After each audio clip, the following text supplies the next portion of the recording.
அப்பா எனக்கு இன்னொரு 500 தாயா, எனக்கு ஒரு 2000 தேவைப்படுது.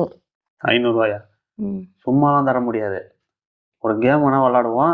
ஜெயிச்சா உனக்கு 500, தோத்தா எனக்கு 500. ஓகேவா? ஓகே. என்ன கேமு? நான் எதை சொல்றேனோ அதே தான் நீ திரும்ப சொல்லணும். மாத்தி சொன்னீங்கன்னா நீ தோத்துருவ. Okay, ready. 500 கீழே வை. ஒரு நாய், ஒரு நாய், ஒரு பூனை. ஒரு பூனை. பூனைக்கு எத்தனை கால்? 4 கால். தோத்துட்டேன். அவுட். ஏன்? அம்மா கேட்டதுக்கு ஏன் பதில் சொன்ன? நான் சொன்னதை தான் நீ திரும்ப சொல்லணும். சரி, இன்னொரு கேம். எனக்கு வேலை இருக்குது, நான் கிளம்புறேன். ஒரே ஒரு வாட்டி ப்ளீஸ், ஒரே ஒரு வாட்டி. சரி, 500 வை. ஒரு நாய், ஒரு நாய், ஒரு பூனை. ஒரு பூனை. பூனைக்கு எத்தனை கால்? பூனைக்கு எத்தனை கால்? மறுபடியும் தோத்துட்டேன். ஏன்? நான் எங்க தோத்தேன்? நான் எங்க தோத்தேன்னு கேட்டல.